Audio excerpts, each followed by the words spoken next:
On behalf of our committee members and my co-chair, Sammy Chu, we welcome you to this morning's joint Metro North and Long Island Railroads Committee meeting. My name is Blanca Lopez.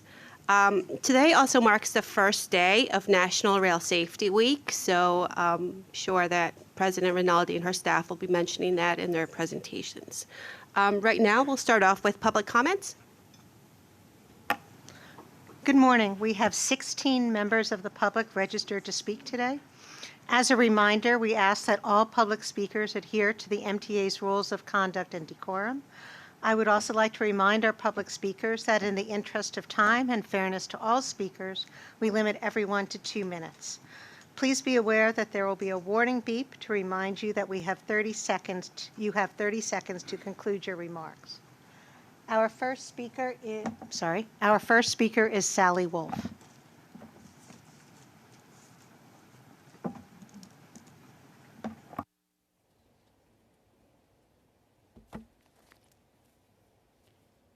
Hello, good morning. My name is Sally Wolf. I live in Flatiron, and I love taking the Long Island Railroad to visit my parents in Long Island, or Metro North to see my sister and her family in Connecticut. When I travel, I put on an N95, I put a surgical mask on top of it, and I look pretty healthy. But what is in my bag is Ibrance, usually a week's supply. It is an oral chemotherapy that leaves me amongst the 3% of Americans who are moderately to severely immunocompromised. Add to that the many more who are mildly immunocompromised, the many more who are caregivers or live with someone who is, and the many, many more who just are still cautious despite the fact that many people have moved on from this pandemic. I love trains. I am a proud rider. I have a monthly, Metro card, all of it. But the reality is it's become untenable. I leave train rides in tears. I find a seat that feels safe only to have someone board at the following station, unmasked and sitting nearby. My idea is to have safe spaces, to let us self-select into cars or areas of cars that, like there would be a safety seat for someone in a wheelchair or someone else who needed other accommodation, that I could safely know that I could go to visit my family without feeling immense anxiety, immense to the point of tears, to the point where getting on a train is incredibly, incredibly stressful. So whether it is something like the first and last car of each train, or maybe those smaller areas on each train, not the long middle, on select cars, clearly demarked as an area for people like me who have chemo in our bags or other reasons, it would be greatly appreciated. Thank you. Thank you. Our next speaker will be Kara Girl.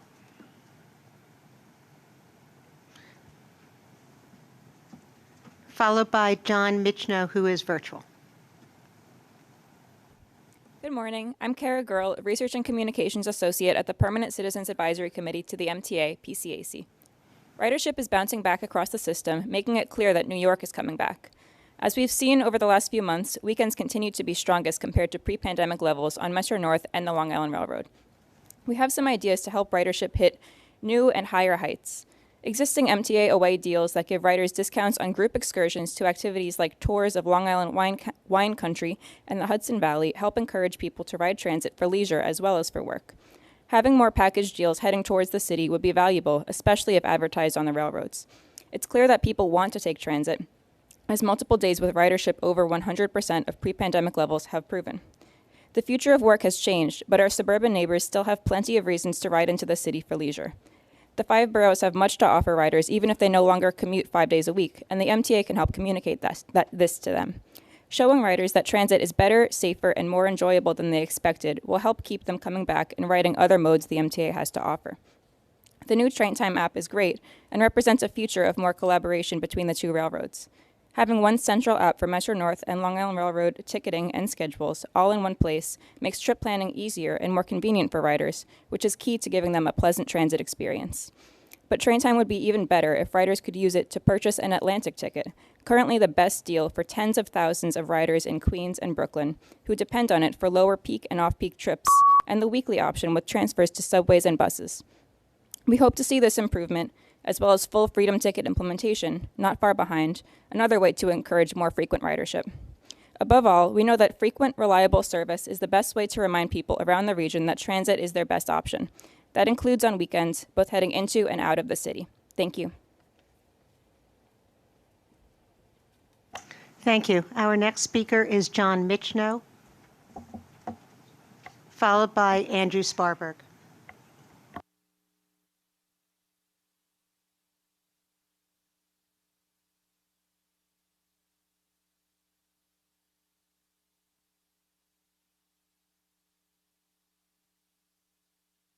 Can you hear me? All right, hello. It's been 5 years since I moved to Mineola from Westbury, 5 years ago. I never would have imagined that we'd be seeing so many weekends with no train service and no alternative transportation being provided. Yet here I am, pretty much back in the same situation I dealt with living in Westbury, left stranded on weekends with no connecting shuttle bus service in a dying town. Yes, dying because people don't come here anymore. Businesses all over the mainline town, such as mine, as well as Hicksville, have closed. Not only do we have no train service on so many weekends, but we also have had our town divided. You see, there is still no ADA accessible crossings to people up Main Street and Willis Avenue. A year since Willis Avenue was open to traffic, you're still discriminating against pedestrians and people with disabilities. And that new overpass by the station house has no elevator. But I guess ADA isn't something you feel you have to abide by, at least in our forgotten town of Mineola. Even when trains are running, there are still daily switch and signal problems, despite brand new infrastructure that was just installed. Just the other day, a switch problem led to a number of morning rush hour trains bypassing Mineola on the middle track where there's no island platform. This entire project has cut corners, and using a third-party contractor instead of doing the work in-house, like projects on the precious Babylon branch, means inferior quality. But I know we're not important enough at the middle of the island to get quality since we're too diverse. Yeah, so after you've destroyed my community, I now have to move yet again. I have a lifelong mental disability, which include depression and anxiety. Main Street's whitewashed windows, vacant stores, seems like nobody wants to come down here no more. Talking about getting out, packing our bags, and moving south. And if it's not the South Shore, it may have to be New Jersey. Why do you have to be a heartbreaker? Lastly, the lies and personal attacks on me by speakers in past meetings have been completely unacceptable. You don't even force your own rules of conduct. It's been very hard on me. Please understand how I feel, and please do better to help us. Thank you. Boo. Thank you. Our next speaker is Andrew Sparberg, followed by Murray Bowden. Can you hear me? Yes. Okay, can I show a photograph during my brief presentation? Okay, good morning. Sorry, no, you cannot. I'm sorry. Okay, very good. Thank you then. Okay, my name is Andrew Sparberg. I'm a retired Long Island Railroad manager and still a regular rider. I'm currently a transportation historian and an adjunct instructor at City University of New York. I want to talk briefly about 3 issues all connected under the heading of customer information. First, I was at Jamaica Station recently. I want to commend the MTA and the Long Island Railroad for the excellent new signage I witnessed there, not only on the platforms, but also on the overpass where the railroad connects to the air train. There's a whole bunch of very large, easy to read signs that are very helpful to anyone who uses that station. My second suggestion is right below there in the subway station at Sutphin Archer, where the E, J, and Z trains stop. You need to add Long Island Railroad to the station identification signs along the ceiling. They do mention JFK, and the good thing there is room on those signs to add LIRR, Long Island Railroad. It'll be an easy fix and just need a decal. Don't have to redo the signs.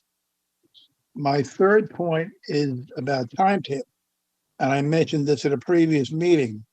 I respectfully request that the railroad resume the issuance of public branch timetables. I'm quite capable of finding my information on a computer or a smartphone, but carrying a paper timetable I find still very, very convenient, and I'm sure many other people do.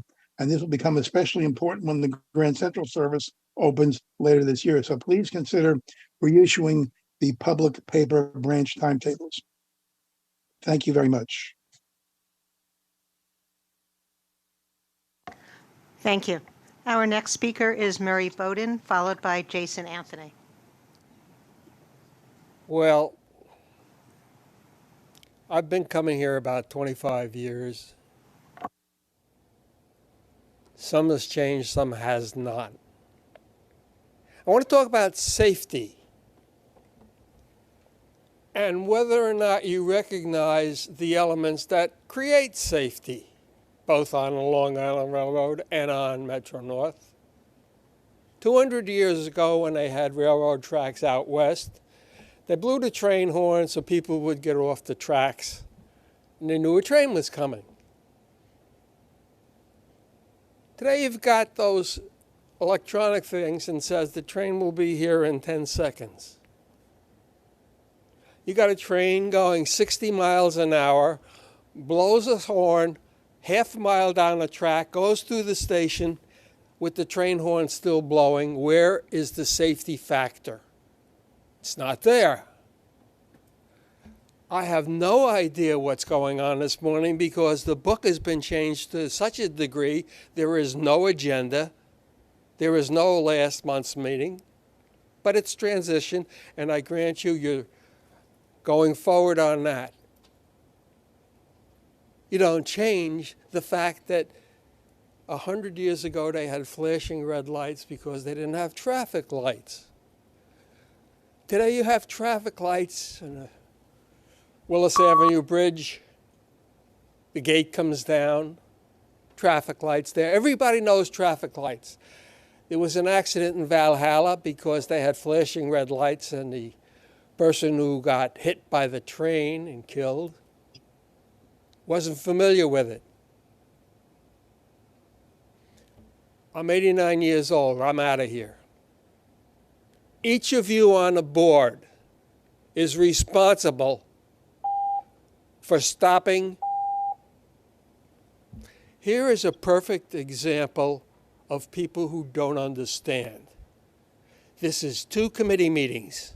I speak at 2 committee meetings. To be interrupted by somebody who doesn't understand that, because I made it clear this month, last month. When you're 1 committee, I'll speak for 2 minutes. When you're 2 committees, I'll speak for 4 minutes. Mr. Bowden, we're giving you the 4 minutes. I know it. But you didn't have to blow the whistle at the end of the 2 minutes. That's the inability to change. That's how hard it is for systems to change. Each of you who does not insist that that train horn stop and be replaced by something at the station saying, "Step back, there's a train coming," each of you personally will be responsible for somebody dying. Because if you don't do it, it ain't going to get done. I've stopped saying I'm going to try and fix anything. It's your responsibility because you're sitting at that table to see that it gets changed. And if you don't, and you go home and if somebody gets killed, it's your responsibility because you didn't do anything. Let's face the facts. We've got global warming, and if we don't change, we're in a lot of trouble. And if you don't stop some of the stuff that's been going on, in one places you can stop. You can change the way the system operates with traffic, with, well, a little early dementia. I can't find a word sometimes. I want to thank all of the people at Metro North, MTA, who've helped me and taught me over the years how to do things. I'm not that smart. I didn't learn this myself. Somebody took the time to teach me. Thank you. Our next speaker is Jason Anthony.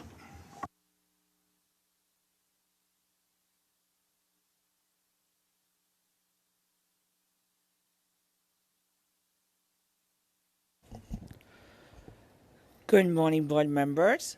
Jason Anthony from the ALU. Let's talk about a certain side of New York, Long Island. they should remember that when East Side Access opens, there will be one part of the city that will lose connections to the island. That will be my home branch, Brooklyn. You guys are privileged. I'm not. Let's remind that. When East Side Access opens, I won't be privileged to have, during weekdays, to have a 1C ride from Atlanta Terminal, Brooklyn, to the rest of the island.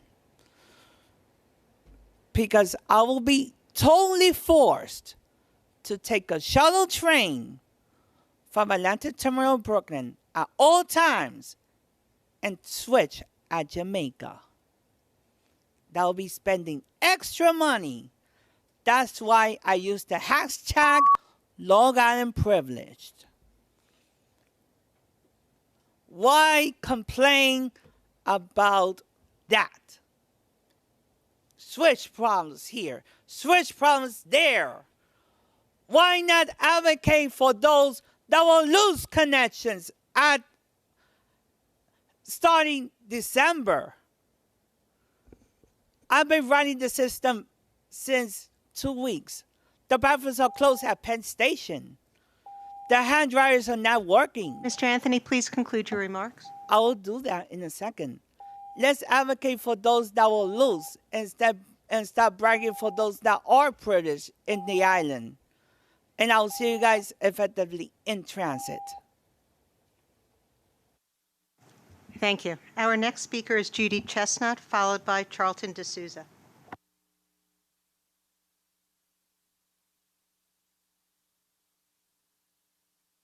Hi, my name is Judy Chestnut. As Queens residents, my neighbors and I are certainly in favor of better transit, especially for the underserved Bronx. But we don't understand why Queens is being used by the Penn Station Access Project merely as a pass-through, with no benefit to Queens. There's not even one stop planned here. And there's another major concern.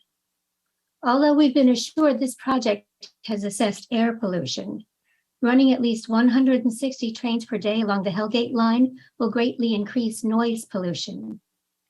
Plus, track maintenance and repair in the middle of the night, disturbing people's sleep, will also greatly increase due to extra wear and tear on the tracks caused by quadrupling the daily number of trains. This continual noise, which violates the very spirit of the New York City Noise Code law, will substantially lessen the quality of life for those in Queens who live along the rail line. But there are a few possible remedies for this noise. Acrylic and/or polycarbonate sheets, which are used very effectively along highways, greatly soften noise for passengers and nearby residents. They're lightweight, they absorb sound, they are wind, weather, and impact resistant, and they're transparent. Plus, they're also available with bird deterring stripes, and they're recyclable. As for the trains themselves, rail engineering experts suggest using better brake pads to reduce brake squeal, using welded rail to remove the impact sounds from the joints, regular maintenance to prevent flat spots on train wheels to reduce wheel noise, and moving noisy switch plates to less congested areas. My neighbors and I are simply asking that some of the project's $2.87 billion funding be used to preserve our quality of life by reducing the noise pollution generated by this project. Thank you for listening. Thank you. Our next speaker is Charlton D'Souza, followed by Christopher Greif, and I apologize for not getting that right. Good morning, everyone. My name is Charlton D'Souza, president of Passengers United. And yet again, unfortunately, the N22 nice bus from Hicksville all the way to Mineola didn't show up, leaving my colleague John Michno stranded. And there's so many buses that you guys have in empty depots like coaches, which can be used to shuttle people on the LIRR main line when they're doing track work between Hicksville and Mineola. For the last 2 or 3 years, this has been such a big inconvenience for people. And at every MT board and committee meeting, we've complained at Passengers United about the lack of shuttle buses, yet nothing is being done. However, for Long Beach, you have a shuttle bus for them, and you also have a shuttle bus for Port Washington residents. So I don't understand that. Even from Queens Village to Belrose, you had 3 Academy buses sitting there. Why not use those shuttle buses to serve people on the LIRR main line? Another thing I want clarification from at today's board meeting, at today's committee meeting, is I want to know, where is the second set of new elevators going at Mineola? This has been a source of confusion. At the back of the station, which would be at the back of the Manhattan-bound LIRR train, there's no space to put the elevators. So we need clarification from MT Capital Construction where those elevators are going. And there has to be a second or third set of elevators built there because of the large overcrowding. And I also think the fact that an island platform was not built at Mineola is a big mistake. Also, the other issue is the switches. Why is it that the only switch is on the westbound track to go to the other place? So again, I would like to also speak about Metro North, if I can have the 2 minutes. Yes, you can. Yeah. So my concerns about Metro North is we did test the ticket vending machines for Shoreline East. So if you're coming from Grand Central, the uni ticket thing, one of the concerns brought up by Christopher was concerned that there's no half price ticket from Grand Central all the way to New London as part of that program. So maybe y'all can work with Shoreline East to get a reduced fare uni ticket so that people, when they buy it from the vending machines, they could just buy the reduced fare ticket there.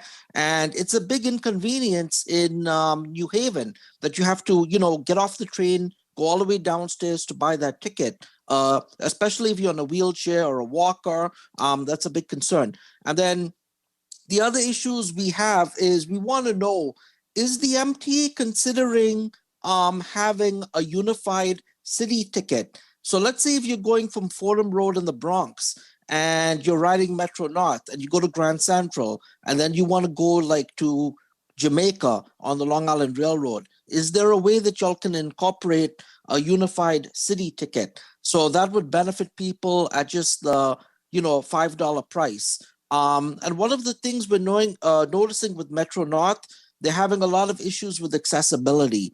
So that needs to be looked into. And we actually want to meet with Kathy Rinaldi to talk about our concerns with ADA access issues and improvements that can be made, and better signage and better clarification, also better platform strips at some of the stations. So that can work better because you're going to be getting a lot of people riding now that Grand Central Madison's opening. Thank you. Thank you. Our next speaker is Christopher Greif, followed by Deborah Greif.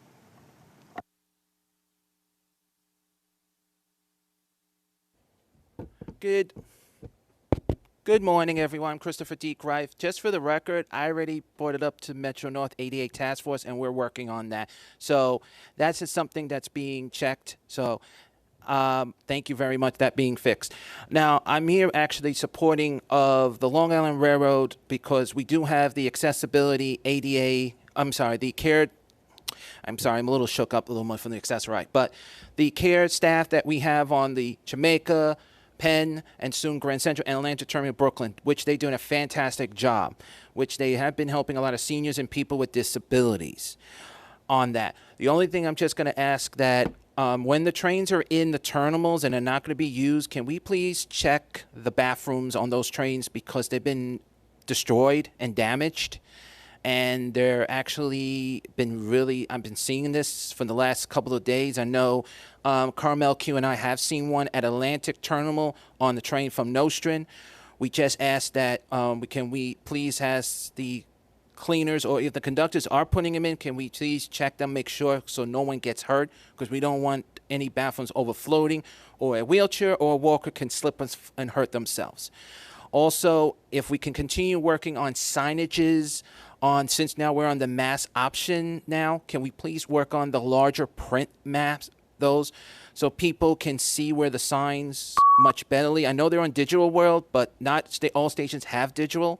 So I'm asking if we can please do that. So therefore, people with all types of disabilities who have visually need to see so they can understand where to go. You have great signs in Jamaica that I can see 2 or 3 blocks away, and everyone can vouch with me and the Long Island Railroad staffs and Port Authority because I can see them without my glasses. So I want to thank you. And Kathy, again, thank you for fantastic work with the Long Island Railroad, and we'll be working together with the Metro North. Thank you. Our next speaker is Deborah Greif, followed by Alita Dupree.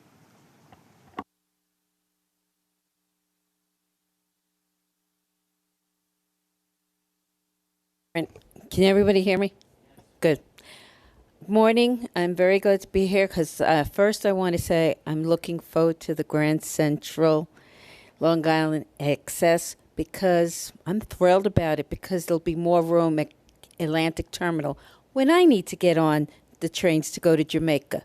So I'm ecstatic because honestly, if I have to get to Grand Central and I don't choose to use Accessoride, I can use the New York City subway or take Accessoride or even buses there. So keep up the good work, and I'm thrilled beyond. Just make sure the bathrooms are kept clean as possible and accessible. I want this also for both Long Island Railroad and Metro North because I do know a lot of people use them. Please just check because one of the bathrooms we were on, when I was there, the toilet seat was broken. Now that's kind of dangerous, not just for a walker or wheelchair, but for persons without disabilities. It is serious. So please have the bathrooms checked. Also, please let people know that who do have disabilities, like I do, or you're a senior, you're legally allowed to pay for your fare on the actual train. I had to do it a few times. The conductors gave me no hard time. I showed them my half-fare Metro card. They also saw, well, you could see me, the walker, I have a disability. So I'm very pleased with that. So I'd like everybody to know. I also know there's going to be a lot of changes made with how you're trying to fix the stations, keep them accessible, and I would love every Long Island Cares person to please get accommodation. I appreciate that they help me on and off, and when escalators or elevators are not working, they have been very careful to use what's called the bridge so I can go from one part to the other. And I also appreciate that when we do make complaints that you do hear us. So thank you very much. Thank you. Our next speaker is Alita Dupree, followed by Matt Kemper. Thank you to the chair. Alita Dupree, for the record, my pronouns are she and her. It's good to be back with you. I'm going to talk about railroad today. I want to let you know that I have the updated train time app. I look forward to using it. And I also noticed that it's easier for me to access PDF schedules on the website. I don't have to do as many clicks because I use PDF schedules as a way to look at the broad picture of scheduling. Nice thing I like about PDF schedules on my phone is that I can adjust the text. Any type of text size I want, I can do it with a PDF. So I encourage everybody to be able to use PDF schedules so they can see the broad picture and all their options. I really enjoy the presentations that have come from Grand Central Terminal. Can't think of a better place to do railroad presentations than Grand Central Terminal in front of the information booth where answers await those who ask questions. And I really feel that we need to do more work with the electrification. It looks like battery-powered pilot is not going to happen. So really the only way forward I see at this time is to build more third rail. And it's time for us to move away from straight petroleum diesel, especially when other railroads such as Caltrain in California are electrifying. And how can we celebrate the work that we do in California, there's a railroad called BART, and I went to their 50th anniversary celebration. So how can we always keep in mind the importance of these railroads being institutions of legendary and stately ideals? I hope to use them soon. I keep saying I'll come back to New York. It's not been easy. When I come back to New York, I think this time I want to be near a railroad to travel in and out of the city. Thank you. Thank you. Our next speaker is Matt Kemper, followed by Andy Quito.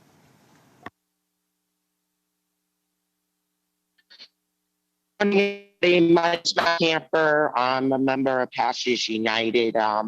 Couple of things I want to talk about this month. First of all, I've seen, according to the committee books, that the new westbound platform at Elmont UBS Arena is going to be officially open after the weekend of October 1st and 2nd, which is incredible news. It's a long time coming from me and many of my fellow Islander fans, and I'm really happy to see that, especially since it will benefit me, since I'm going to be able to take the train directly from Hicksville to Elmont and not have to, go to the Babylon branch and then backtrack and all that stuff. And it will also save me a lot of time. It will be double the time than it is now, and basically saving me half the time.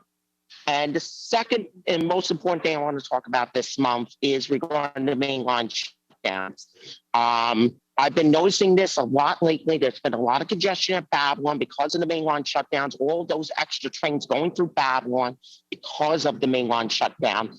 And I absolutely request, I've been doing this for 2 years, along with my other members of Passengers United, and we haven't gotten it done yet. And please, implore you, please have the Z trains come back. It would save people a half hour to 45 minutes on their travels, 1 seat rides from Hicksville and Bethpage, and 1 transfer at Hicksville for all the others, Ronkonkoma, Port Jefferson, Huntington branches. And just do that.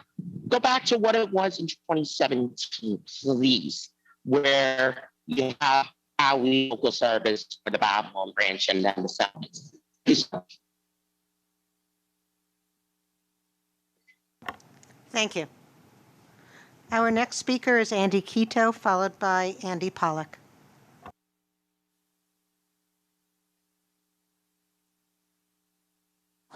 Hello?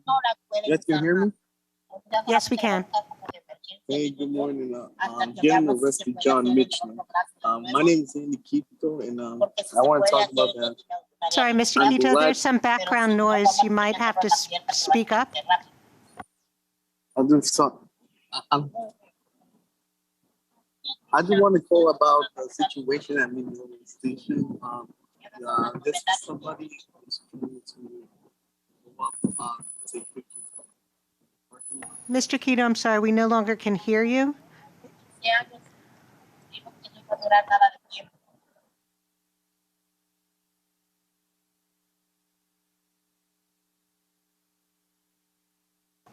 Mr. Quito, we're going to move on to the next speaker, Andy Pollack, and we will try to come back to you at the end. Okay. Good morning, everyone. Good morning, Kathy. So this month, I want to talk about the situation at Valley Stream. So I was there last Tuesday, and I don't know what hoopla Bruce Blakeman and the mayor of Valley Stream are even talking about. The station looks fine. It looks actually modern, believe it or not. There's even USB charging ports on the platform in the waiting room. So maybe the rust needs to be cleaned up, but listen, don't be intimidated by the elected officials. It doesn't need a major revamp like Limbrook got. So that's the first thing. The most important station that needs to be done right now on the entire network is Floral Park. And this is my previous experience. I'm very happy that a new elevator was installed recently over there, but it's still very dangerous. You have a lot of debris on the platform. The platform looks completely out of date. Valley Stream is elementary compared to Floral Park. Floral Park's more of a construction zone. And there's rails over there. And I'm going to be honest, There's open spots where a child could easily fall onto the street. That's how dangerous it is over there at Lowell Park. And Hollis, it's another dangerous station. The wood over there, you could literally fall through. That's how dangerous it is over there. And I've gone up the steps at Hollis. The steps are the most steep out of any Long Island Railroad station that I've been to. So again, Valley Stream just needs a little touch up. The rust can definitely take a few weekends, but it does not need a major revamp like the Lynbrook train station had. So that's going to conclude my comments for this month. Thank you very much for letting me speak, and I will speak later on at New York City Transit.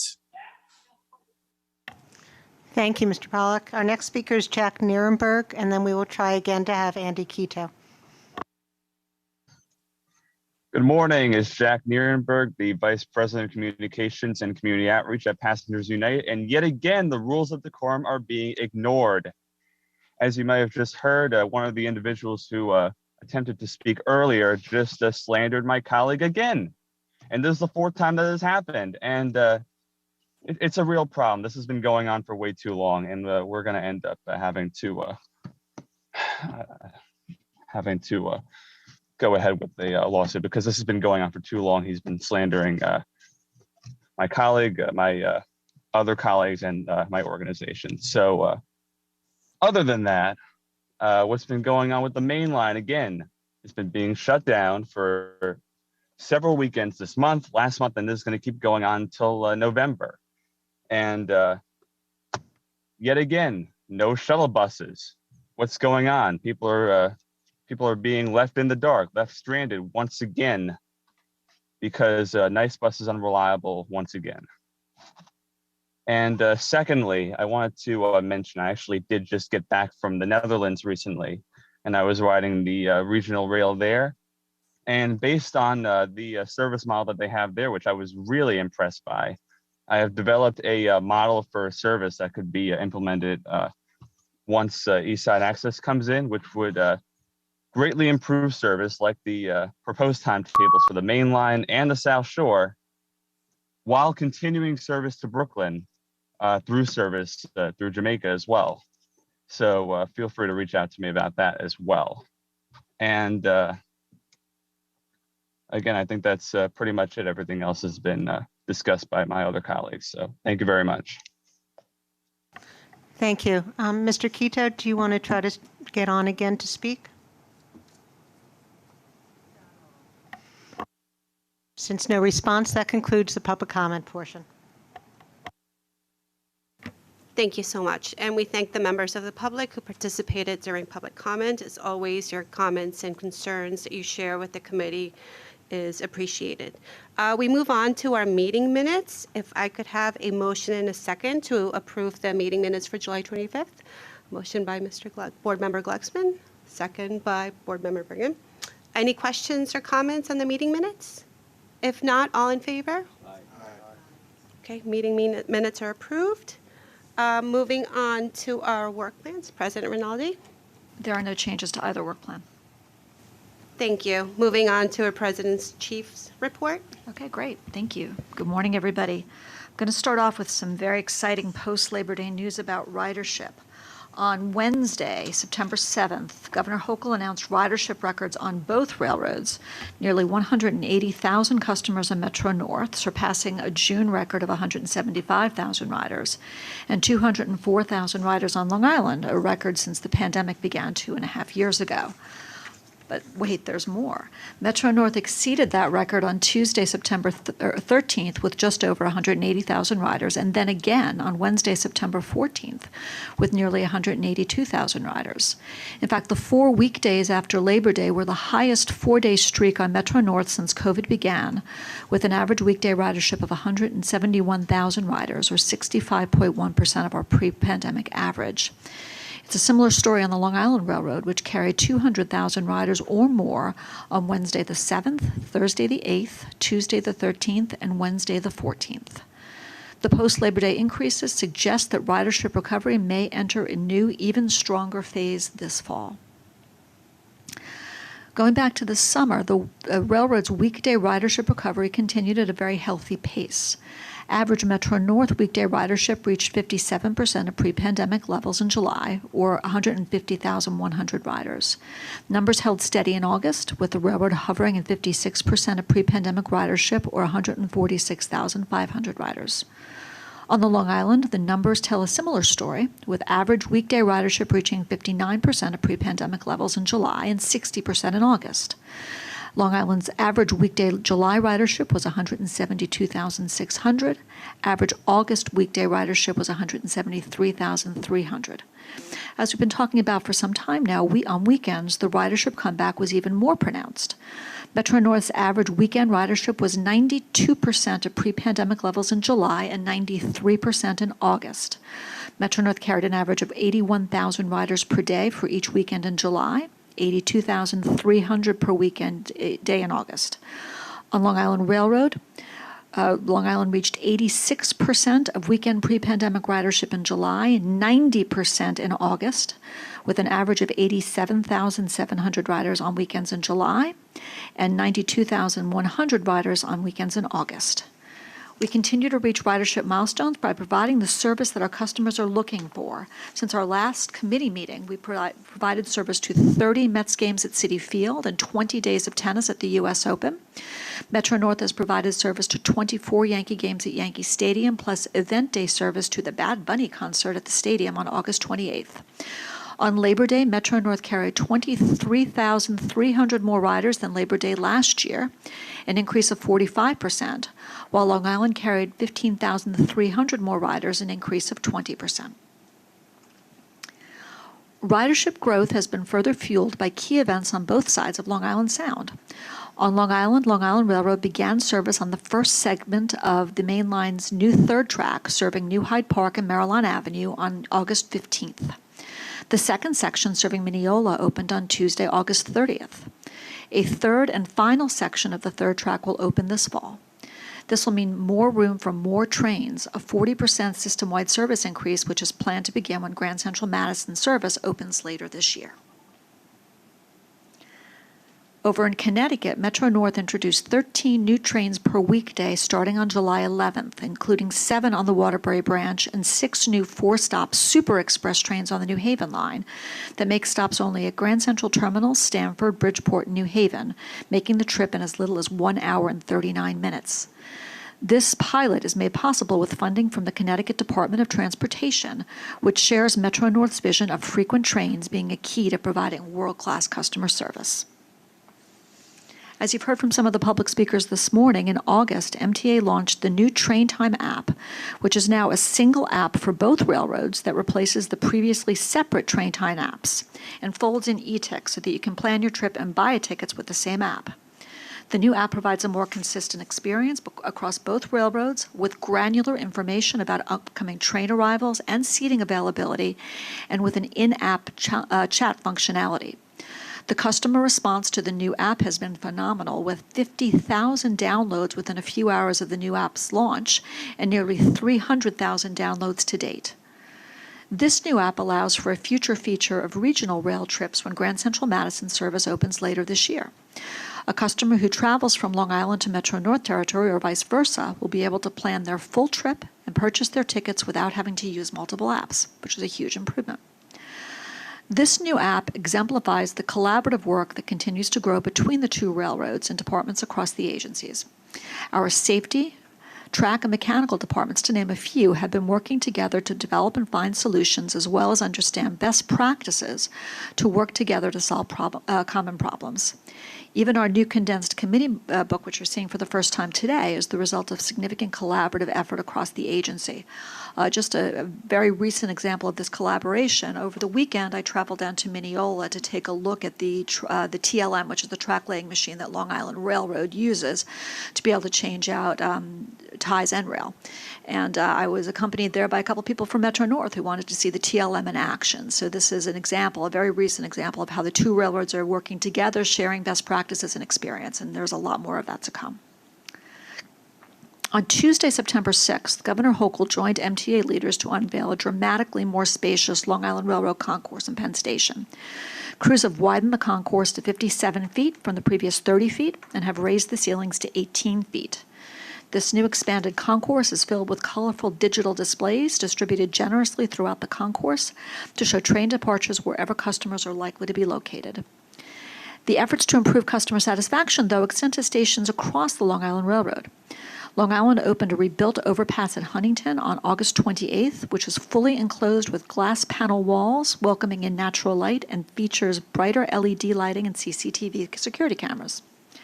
On August 19th, Long Island Railroad announced the successful installation of Wi-Fi and enhanced cell service at Jamaica, with coverage on platforms, in waiting rooms, and in the Sutphin Boulevard underpass.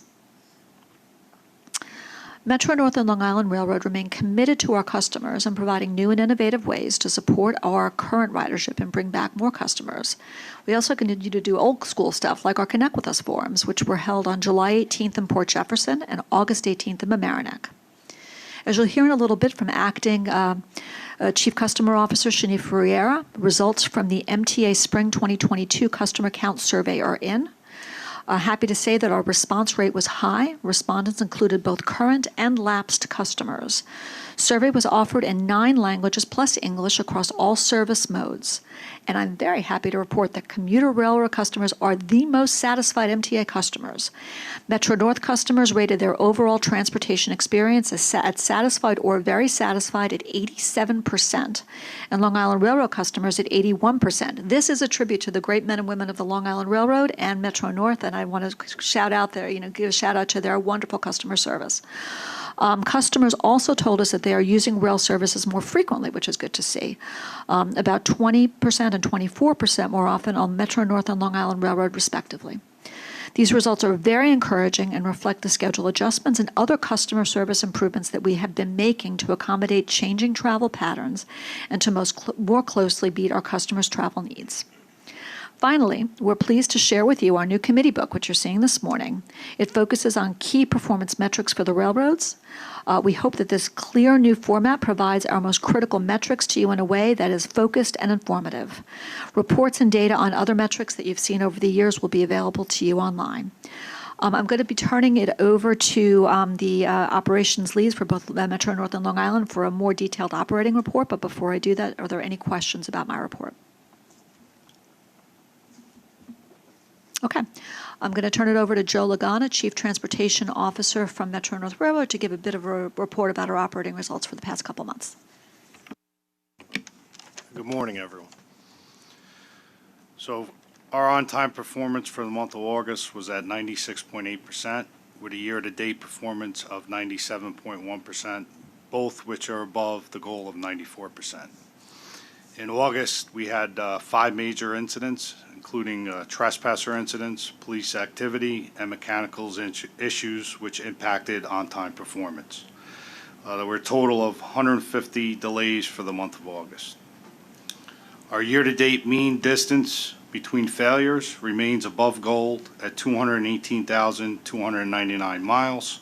For the month, our mean distance failure rate was 152,481 miles.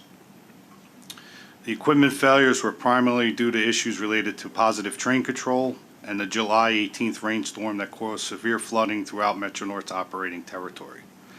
Some of the mitigations for the equipment failures we're in the process of updating on onboard positive train control software, which is the primary cause of these incidents. Finally, Metro-North will be implementing a schedule change on Sunday, October 16th to account for updated ridership patterns and planned infrastructure work. That concludes this report, and I'm happy to answer any questions. Okay. SVP of Operations Rob Free will give the Long Island Railroad report. Good morning. Total on-time performance for the month of July was 95.9%, and for August, 95.3%. Year-to-date, we're at 96% as of the end of August, all of which are above goal of 94%. Year-to-date, all of our branches are operating at or exceeding goal, again, of 94%. Major incidents which impacted trains, delaying them 10 or more trains, For the month of July, the most significant event was a signal issue at Nassau Interlocking on July 1st, which impacted OT by 0.1%. There were 5 incidents for the total for the month of July. For August, there were 10 incidents, the most significant of which was a broken rail in Line 1 on Amtrak territory, impacting our on-time performance by 0.3%. For our fleet performance, the MDBF for June was 235,000, and for July was 202,000, both slightly over. Year-to-date, our MDBF combined for the fleet is 222,000, all of which are above our goal of 190,000 miles. Just something of note for our M9 fleet, it recorded its highest MDBF since it's been put in service, achieving over 688,000 miles. And as far as completed trips, we're at over 99% year-to-date. That concludes my remarks. Any questions from our committee members? Okay, moving on. Okay, the next thing on the agenda is the Metro North Safety Report. Before turning this over to Shelley Prettyman, I wanted to get back to the committee. We had indicated at the meeting in July that we would be providing an update with respect to personal electric vehicles. The update is that there has been an all-agency effort that's being spearheaded by the headquarters safety department to develop an all-agency policy. There is a draft that is very far along. We expect to be able to share it with the committee in the upcoming months, but I just wanted to get back to you with that update. It is something that has been worked on in great, with great effort from the Metro North and Long Island Railroad safety committees, and we expect to be bringing something back to you shortly. Shelley, safety report, please. Thank you. Good morning. So Metro North Safety Report is on page 16 of the committee book, and related to the indicators for the 12-month reporting period ending July 2022, the FRA reportable customer injury rate was 2.02 per 1 million customers, which was down from 2.16 in the prior 12-month reporting period ending 2021. Slips, trips, and falls remain the most frequent cause of injury. The FRA reportable lost time employer injury rate was 2.14 per 200,000 work hours for the current reporting period ending July, compared to 1.91 in the prior period. And as we've noted in prior months, some of the working hours used to calculate the rate were estimated because of the global issue affecting the timekeeping system, and the rates will be updated when the working hours are finalized. So I'm pleased to tell you about several recent and upcoming safety events and initiatives. So last week was Metro North's third quarter safety focus week. Throughout the week, interactive discussions are held with employees across the territory on seasonal and trending safety topics. This quarter's discussion topics included, among others, Fire Prevention Week, personal electronic devices, preventing stormwater pollution in yards and along the right-of-way. Employees are encouraged to raise any other topics for discussion, and any concerns that are raised during those discussions are tracked and recorded for follow-up. So this week, though, September 19th to 25th, there's another major safety event, Rail Safety Week.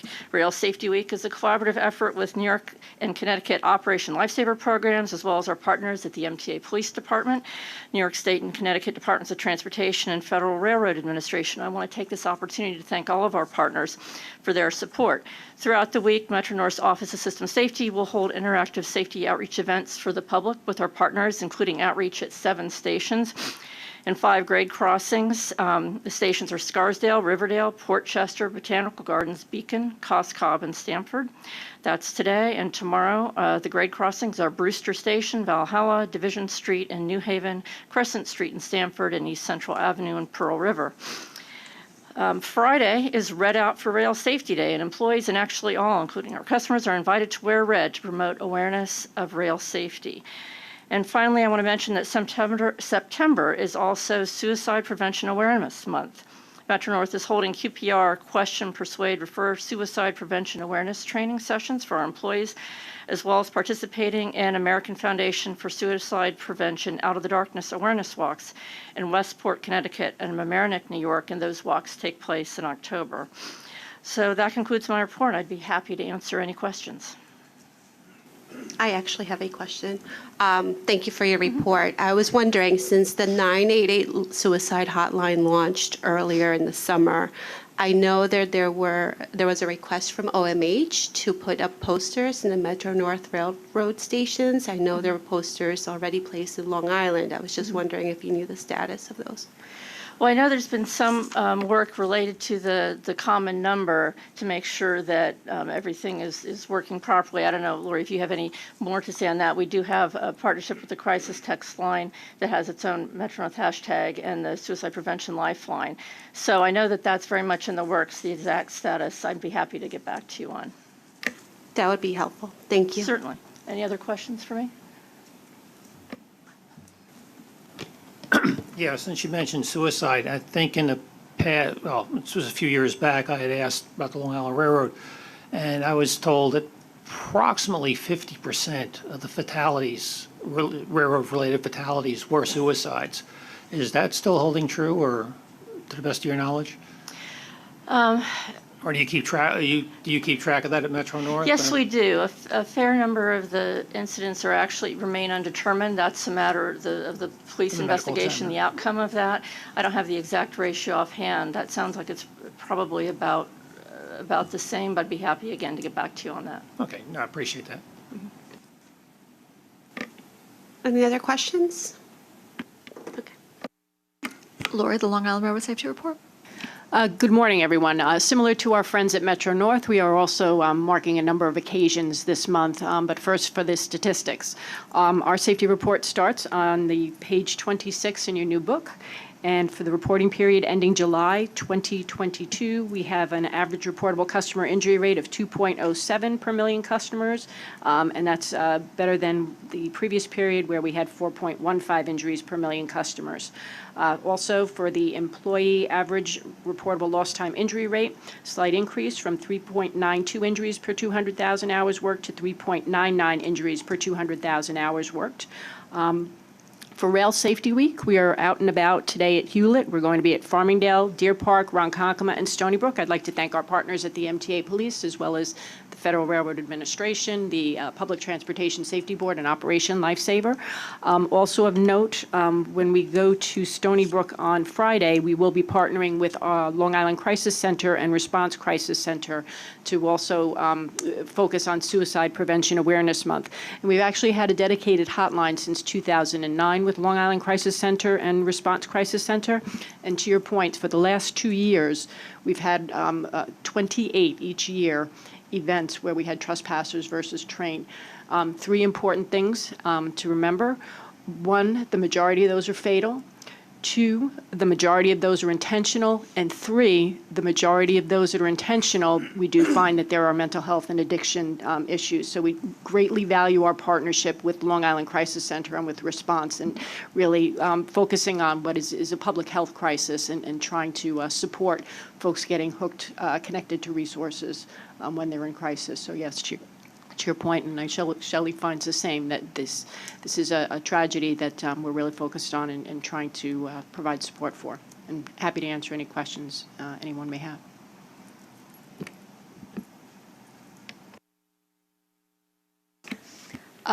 The next report will be delivered by Chief Muller. It's the MTA Police Report. Thank you, President. For August in 2022, we had 22 major felonies throughout the system. 13 of those were larcenies. There were 2 burglaries, 3 felony assaults, and 4 robberies. Of note, with the 13 larcenies, we're seeing that 5 of those, well, actually more than half, 8 of those were by sleeping passengers or folks that lost their property and then it was taken. So I've been speaking with Shanifa Renara, and we're going to put together some kind of a campaign, if we can, with respect to just educating passengers over the loudspeakers of both the Metro North and the Long Island Railroad, just to remind people to, for situational awareness. Our numbers are looking good for the, overall, and it's a tribute to the great work by the men and women of the MTA PD. In this year so far, we've had 154 major felonies year to date, and that's compared to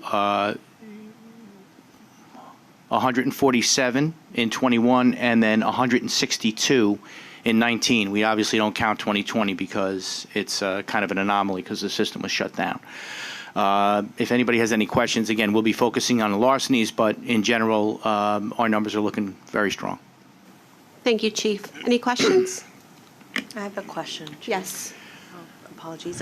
So Chief, thank you so much for that report. I saw for Long Island Railroad in particular, the numbers are low, but assaults and harassments against employees was slightly up in August. Is there something about the nature of these incidents that the board should know about? It says assaults and harassment for Long Island Railroad employees. So just wanted to check in on that. Yeah, so what you're referring to is those are misdemeanor assaults, and the harassment, which is a New York State penal law violation. So they're not characterized in the felony assaults. Felony assaults, there were only 2, and they were against conductors, which, we're never going to be satisfied with. The misdemeanor assaults we're trying to address. We've been in contact with the conductors' unions and working with our district commanders to make sure that they understand what the different crimes are, how to categorize them, and so forth. But we're going to be drilling down even more into those misdemeanor assaults and violations, simply because our felony assaults are low, but that doesn't mean we should not be vigilant about the other ones. Thank you. You're welcome. Yes, Board Member Tessitore.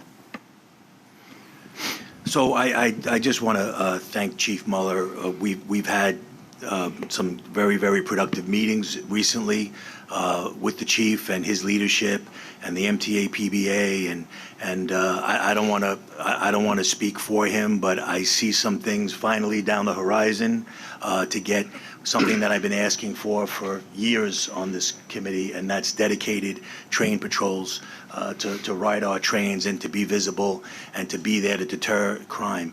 The felony assaults against our conductors, as you know, as much as they're tragic and we don't deserve them, these misdemeanor harassments are widespread, and they're not even being captured the way they probably should be, because it's just the continued spitting, verbal abuse, trapping our crews into train cabs and things that have been progressing to a point that we've had to meet with the new chief, and he has been absolutely great. Pat Warren, and I know Jano has led the way with this. We finally feel that there's steps being taken, which we really need, because our crews are struggling to see it. As a union leader, we're desperately getting out there to try to tell our troops that help's on the way, but with the help of this committee and board members as a whole, to make sure that these criminals are served jail time. I mean, we have these signs on the train, 7 years in prison. I don't think they get 7 minutes. And that's a continued problem, in our society. But the chief is guiding us. We appreciate his help and his commitment to our craft, and we're going to stay on it. Thank you for your comments. Anyone else? Yes, Board Member Brickman. Yeah, just piggybacking on what Vinny said, I don't know if there's any way that we can track through the local district attorneys when you turn these cases over to them to see exactly what the dispositions of these cases are. I think it would be great if we could find a disposition where someone, find out exactly what the penalty is. I mean, we do have these signs on the trains that say you can get up to 7 years. And I think it would be a great deterrent if it was publicized that somebody actually got 7 years for, punching a conductor or something like that. I know it's difficult for you once you turn it over to the district attorney, but if there's some way that we can track it, just to say, and then if we wind up having judges giving these soft penalties, we can bring that to light. I'm sure Vinny wouldn't have a problem with that. I don't know. So this is a great question. This is something that we've discussed at length. And I call it it's the crime reduction end-to-end solution. So exactly what you're talking about, the crime doesn't end as soon as we make an arrest. The crime ends when there's a disposition and a jail sentence or probation or a fine. So to your point, we are starting to track every single assault in the system. And then we're interested in when the court hearings are coming up. Is it a felony hearing? Is it a bail hearing? Is there a disposition for the case? And working with the unions, Vinny and I have had this conversation, is getting victim impact statements to go before the judge, to talk with the judge about the importance of this and the impact it has, that it's not just about the individual incidents. It's how these are true victims. These are people that have to go home and then they have to come back to work. A lot of time they're traumatized. So we're going to be watching this very carefully, and we're going to be advocating for consequences. So, but a great segue real quick into this. We're happy with the blessing of President Rinaldi and Pat Warren. We're going to do a little quick thematic presentation each month. We're going to implement a trained patrol unit into the system starting in January, where there's going to be a dedicated number of officers, probably around 60, with a complement of supervisors that are going to be dedicated exclusively to train patrols. I have a slide up if you want to just follow that very quickly. The whole idea is just to welcome everybody back. And as you see, it's great to see we're seeing ridership coming up. These officers are going to be specially trained for train patrol, so we have a methodology we want to follow with respect to how they patrol the trains. 2 officers start on either side of the platform. They get on the trains and they walk to the middle. We want a lot of rider interaction with the officers. We're also going to have our members of our special operations, K-9 and ESU, on the platforms, because we know the value of visibility there too. So it's going to be an entire package of visibility and addressing quality of life, and we're going to be working very closely with those surveys that are put out to see if we're actually where we need to be when we need to be there. Next slide. So the idea of this is, again, we've heard what we've been asking for is this trained patrol, and a stronger and more robust presence. So that's what this does. And we're going to basically be following the ridership in most cases. So we can identify, like we can with crime, that there is a #1 train that is the most crowded. There's a platform that is the most crowded at a particular time of day, going back and forth. So we think this train patrol is really going to help. Next. So there's an example of what we're looking at in terms of ridership and the migration of our riders and where they go and when they're there. So there's a lot of value in that, and that's what we're going to be trying to do. We're going to try to align our deployments with that. I have to give the MTA PD, Mike O'Meara, under his leadership, some thanks. We were able to talk to them and get this particular unit to start at 5 a.m. And the reason we want to start at 5 is we know, looking at these numbers, this is when we start to see the flow of ridership in the morning. The officers will be starting in locations out east and up north. So they're basically going to be checking in and starting their day and then coming into the station. And at the end of their day, they're going to be following suit and going back out, following the ridership. Next slide.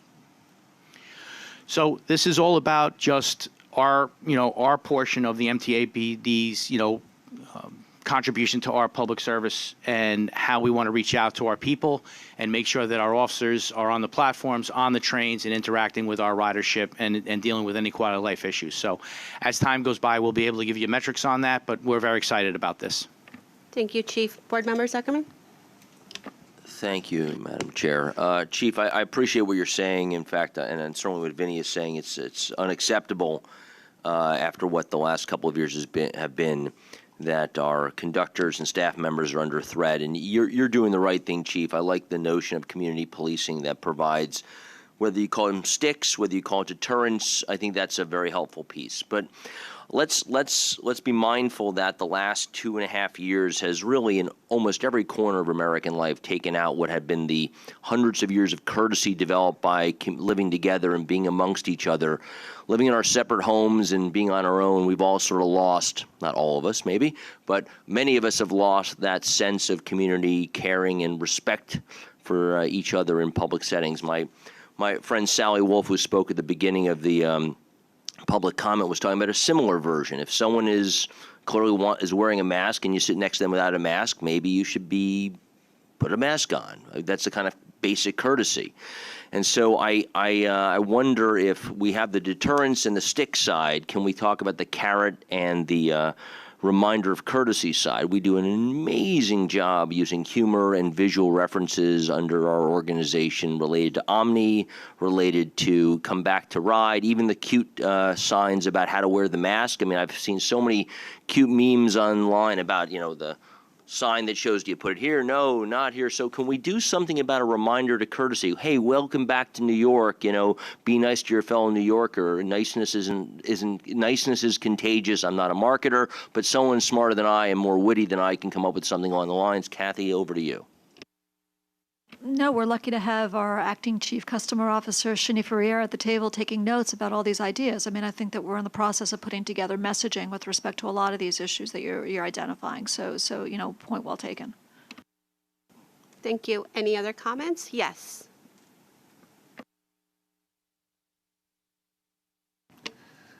One reminder I think that you should let your officers know about is that only service dogs should be allowed on the trains or in Penn Station. This morning I witnessed a lady walking her dog, which was apparently not a service dog, and she walked past 3 officers, and not that I was expecting them to jump out and write her a summons, but it would have been nice if at least one of them should have said to that person, that dog needs to be in a carrier, or, ma'am, you really should, only service dogs only. But it was just kind of ignored, and, what happens is, it sounds very picky on my part, but what happens is other commuters see that, hey, she can bring her dog on a leash, I want to bring my dog on a leash. And then the next thing you know, you got a problem. So it's you kind of cut these things off at the pass. Thank you. Co-Chair Chu? Sure, Chief, I hate to put you on the spot, but I had something on my mind, and I took on the train last night. I'd love to know what the enforcement is and where it stands with public marijuana use. Now, I'm not against legalization of marijuana, so I don't want to get into that, but it's from the time I was on the platform at my home station and then when I exited, as soon as I exit the Penn Station, this is not unique to our system, just the whole world just seems to smell like marijuana now, and I'm just wondering how it's treated on our system. So I can get you those numbers, but just so the board knows, because marijuana is legalized, there is no violation for marijuana per se. So what we do is we very robustly enforce the no smoking aspects of with the same amount of summonses that we would if it were marijuana. We can't charge for marijuana, like I said, but we will enforce the no smoking regulations that are already in place in the system. Something that the dedicated train patrol will also be working on? And Absolutely. The dedicated train patrol, why we like this idea, and we've heard this from the board and we've heard it from the ridership, is that they'll be able to deal with these situations. We're blessed, like I said, with the great work by the MTA PD to see only 22 felonies in the entire system for the month of August. So now we can start moving down towards quality of life, misdemeanors, and violations. And so, yes, that will absolutely be there, and that'll be a part of their assignment. that smoking, it's a violation, it's a ticket, that's just a... It is. Okay. Thank you. Yes. Ms. Valdivia. I just wanted to echo Commissioner Zuckerman's point about messaging and marketing in the stations. And I think, I've been looking at some behavioral science, the research really backs what you're saying, which is, how do we message and do norm setting for passengers? And so thinking about, there's an enforcement side, but there's also the prevention side. And the really, I think there's been some really interesting work done in other parts of the world in transit systems when there's been kind of unwanted touching between genders, and thinking about, okay, what is the bystander messaging that we're going to do in bus and transit systems where that kind of activity is rampant. So I think there's a lot of research that backs up, how do we use messaging to get across the points and do like nudges to change behavior. I think that's really key, and we should really look into it, and we'll love to, work and support the efforts for customer service in doing that. Thank you. Yes, Mr. Brinkman. Just a quick follow-up to that. We just have to go back into our archives, because years ago, there was the Courtesy is Contagious campaign, and there were posters posted on the trains. So we don't really have to reinvent the wheel here. We just have to go back into our old paperwork and pull out, maybe update some of those posters and just go with that. Thank you. Being that there aren't any more questions or comments, President Rinaldi. Okay, well, speaking of excellent customer service, I'm going to hand the mic over to Shanifa, who's going to run through the highlights of the customer survey responses. Good morning, and thank you, President Rinaldi. Before I get started, I just wanted to highlight or clarify that the 988 posters are hanging in both railroads as well as in New York City Transit.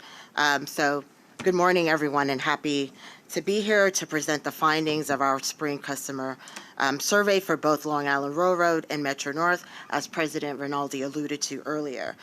Spring 2022 customer satisfaction survey was conducted to obtain ratings and key drivers of the customer experience. We also wanted to understand why customers were using the rails less than before the pandemic. The online survey was conducted between June 14th and June 27th, with well over 20,000 Metro North customers and 22,000 Long Island Railroad customers providing feedback. In an effort to engage all types of customers across the board, the survey was offered in 9 languages, and we also added a phone option for those customers who wanted to speak to a live agent. The data was weighed using the census to adjust for income and minority, as well as ridership using average weekday customer service counts. So first slide. So outlined here are some of the key takeaways. As President Rinaldi graciously celebrating and mentioned, Long Island Railroad is up 2 points since the last survey back in fall of 2021. Metro North overall satisfaction remains extremely high at 87%, where riders have identified themselves as being satisfied or very satisfied with the service. Survey results also shows destination station satisfaction scores have decreased. However, satisfaction for personal safety on board trains have increased across both railroads. For railroad customers, nearly 2/3 listed their reasons for riding less frequently, of course, attributed to working from home. So as mentioned several times before, looking at this slide, you will see that Long Island Railroad is up 2 points since last fall. Metro North, again, a steady 87%, which is exceptionally high. This slide shows the result of customer perception on a wide variety of conditions and attributes. The very top section shows drivers we understand to be very important to our riders, while the second larger set ranks less important. The bar shows overall satisfaction with that element, green being very satisfied, blue just satisfied. We've added another feature to this analysis, the colored circles, which categorize the attributes. You can see in very important section in purple, circles are most common, showing service is more important than just about anything else. We are also pleased with the high scores on service. Personal safety at destinations, very important, which scores we need to improve on. The ratings for fares is also lower than we would like. Something we continue to look at internally and discuss on ways that we can create additional incentives and flexibility. From the bottom set of drivers, you can see while personal security on board remains high, there remain concerns around erratic behavior and levels of homelessness at our destination stations, which, given the policy and initiatives that the chief has outlined, will definitely speak to a lot of these customer concerns. Let's look at branch level results from Long Island Railroad, shown in alphabetical order. Satisfaction has increased for the majority of lines, with Port Washington a substantial 7 points. Oyster Bay and West Hempstead had gains of 4 percentage points also since last fall when the study was initially conducted. Port Jefferson, Long Beach were the only lines that slipped with just a point or 2. Satisfaction with destination stations are dropping. And as mentioned earlier, the perception of personal safety at these stations are also influencing our overall scores. Cleanliness is also a key driver of satisfaction with respect to destination stations. For Penn Station, overall drops likely linked to personal safety concerns. You can see there's a drop of 8 points and cleanliness is down 4 points. Atlantic Terminal, the biggest drop of all, personal security dropped 9 points and cleaning also dropped 8 points. Jamaica Station, personal security dropped 4 points, cleanliness down 4 points. Some of the cleanliness may be linked to the increased passenger volume and trash being left behind by fellow riders. Now switching to Metro North. The attributes most important to customers are mainly service delivery, related similar to Long Island Railroad. All the very important key drivers score quite high, including personal security on board. As you scan through the lower list of drivers, you see the scores are also quite solid. Now let's look at line results on Metro North. The Hudson, Harlem, and New Haven lines all achieve high customer satisfaction scores. Similar to the overall Metro North customer satisfaction score, line level scores have remained stable also since fall of 2021. Note that Harlem line customers provided the highest score, fully 89%. Were either satisfied or very satisfied. We have seen this trend in prior years. Metro North Destination Station also shows a slight decline, though different from a different position. While Grand Central Terminal dropped from 89 to 83%, it is still remarkably high. We can link the decline to decline in cleanliness, which is down 11 points, and personal security down 9 points. Harlem 125th had a 14% decline from fall of 2021. Cleanliness dropped 9 points, and personal security dropped 15 percentage points. We are working hard to improve these conditions in both Grand Central Terminal as well as the 125th Street Station in Harlem by hiring new cleaners and working with the police chief to improve security measures. Lastly, the survey asked customers who are riding less to provide their top reasons as to why they are riding less. As you might expect, work from home is overwhelmingly the main reason our customers have reduced usage. Other reasons include COVID concerns and costs. These findings are very similar to those from our fall 2021 customer survey results. Next steps for the team is to engage the railroads, both railroads, more deeply, including the management team, to come up with ways and different strategies that we can combat some of these customer concerns and roll out new initiatives.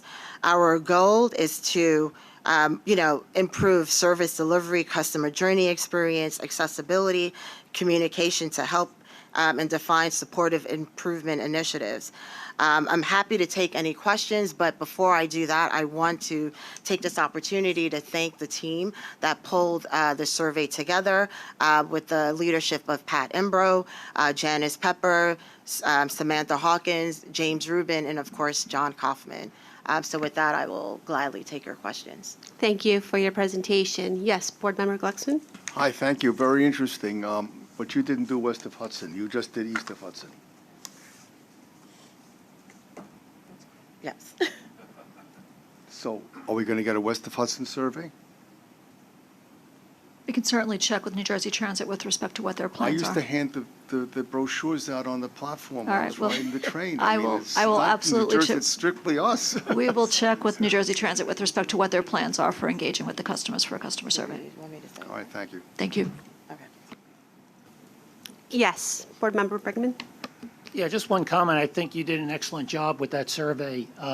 Looking at the numbers, I think you really captured the opinions of the Long Island Railroad. I can't speak for Metro North, but for Long Island Railroad, I think you really did capture exactly how our ridership feels, and I thank you for that. Thank you.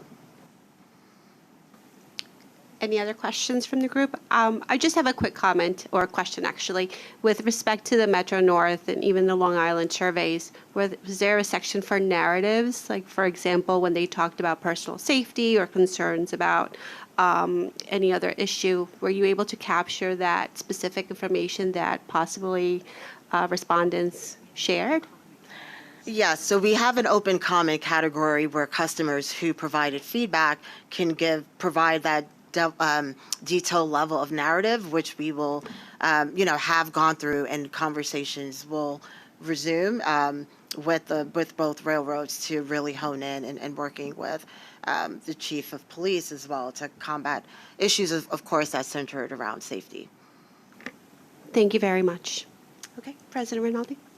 Okay, we are well over time. We're going to zip through the rest of the agenda. So there are a number of information items for both railroads. Metro North and Long Island both have the 2023 preliminary budget, the 2022 mid-year forecast, and the second quarter 2022 diversity and EEO report. In addition, Long Island has one more item, which is the fall track work programs. If there are any questions about any of these items. The monthly reports are also in your books under Director's Desk, if there's any questions about those. And there is one Metro North procurement, which Anthony Gardner will summarize. Good morning. As Kathy said, there is one Metro North procurement. Approvals requested to approve modification to Metro North's contract with Port Imperial Ferry Corporation, doing business as New York Waterways, for the ongoing provision of Haverstraw to Ossining and Newburgh to Beacon ferry service. The modification totaling $8,244,372 includes funds for the continuance of service during the last quarter of 2022 and the exercise of the final 2-year contract renewal option covering the period of January 2023 through December 2024. Funding for these services is provided by New York State Department of Transportation, which is approximately 39%, a federal grant, 38%, with the remainder coming from Metro North's operating funds and ferry revenue. May I please have a vote on this procurement? Thank you. A motion and a second? So moved? Yes, second. Any questions or comments? If not, all in favor? Aye. Motion passes. Thank you. Okay, that concludes our agenda for this month. Yeah. Okay. May I have a motion to adjourn our committee meeting? Thank you. Second? Second. Thank you. All in favor? Aye. Thank you.